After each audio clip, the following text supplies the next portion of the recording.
It's week 15 and we got another fun one this week, similar to last week's sugary, sweet, creamy goodness. We got one similar called the Orange Creamsicle.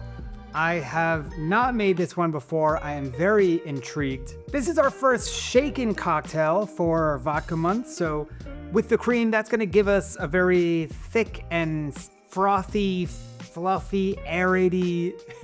It's gonna give us a really nice, enjoyable cocktail is what I'm trying to say. The Creamsicle or Orange Creamsicle doesn't have much of a backstory, but the popsicle was invented by an 11-year-old boy in 1905 by the name of Frank Epperson in Oakland, California, when he had his pop of soda freeze overnight onto a stick.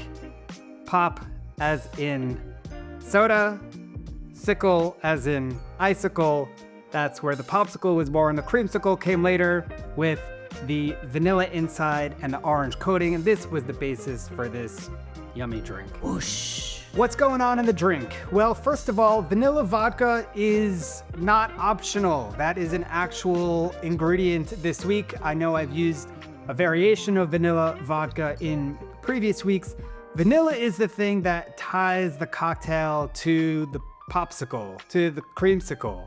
Without the vanilla, this would just be a screwdriver with cream, which is okay, but it's the vanilla that gives you that kind of popsicle creamy throwback. Orange liqueur, along with the fresh orange juice, is giving us that orange zest. The liqueurs are giving us the sugar, which of course is what's vital to a popsicle-based cocktail. And heavy cream, like I said, is the thing that will just aerate and emulsify and put everything together. This differs from using the heavy cream last week where we just layered it onto the White Russian, although we did shake it a little bit to aerate. This is a full shaken cocktail, and the result is a much more fuller, incorporated drink. A quick word about orange liqueur before we start. These are your main 3 orange liqueurs that you'll find, and this is the general level of price to quality that you'll see. On the lower end, we have the triple sec. There's nothing wrong with it, but it's gonna be a bit sharper, a little bit tackier, like a bit sweeter, and just less of a subtle round mouthfeel. The Cointreau, I think, is your perfect go-to midpoint where it's not breaking the bank. It's doing what it's supposed to do, but slightly less elegant than a Grand Marnier. And the Grand Marnier is honestly understandable in its value because you can even drink it straight and it's not just gonna make you wince. It's a very rounded feel. It's much more elegant. I'm gonna use Cointreau for this because we're building multiple ingredients. So I don't need the highest quality spec for one ingredient that's gonna be thrown into the mix.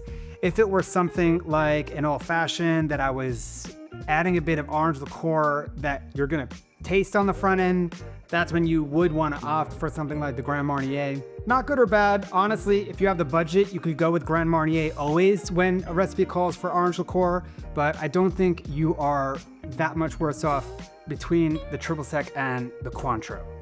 Let's build. So first of all, this is going to be served in a martini glass or a coupe, a Nick and Nora, chilled beforehand. I didn't have this chilled, so I just have this nice big block of ice that's keeping it chilled for now. In our shaker glass, we want 2 ounces of vanilla vodka. In it goes. We're gonna do 1 ounce of orange liqueur, Cointreau or Grand Marnier preferred. Oh, I'm running low on this guy. Whew, just made it. A 1/2 ounce of fresh squeezed orange juice. I have some pulp in here, but we're gonna double filter that out before it goes in the glass. And we have 1 ounce of heavy cream. Fill your shaker with ice. When you're shaking with cream, you do want to shake a little bit more than usual. The cream needs to really incorporate and emulsify. A good 15 seconds, or when you see frost on the outside, that's when you know you're cooking. Whoosh. Oh yeah. All right, we're gonna double strain into our chilled coupe.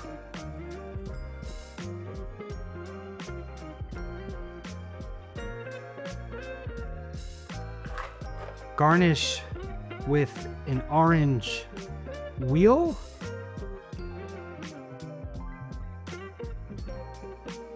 That, my friends, is the creamsicle. I already spilled it. I think I'm gonna go to the glass. How about that?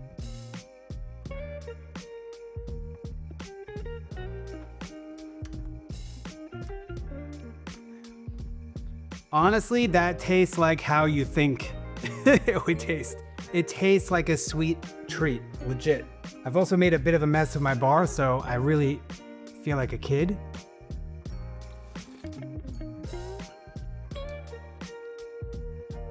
This is a really nice treat. I mean, this is very much on the sweet end of the cocktail gamut. We're very far from like old-fashioned territory, but it's a really fun one to have in the kit, and I'm sure this is a good one to serve for somebody that maybe doesn't like cocktails. The ingredients really come together. I'm not like tasting vanilla. The vanilla is really supporting the orange, and I'm not tasting the orange. They're not there in nuance. They're all really supporting each other. It's surprisingly balanced. Let's talk about variations. So you can replace both the liqueur and the juice. We have the orange liqueur and the orange juice for different takes on the theme.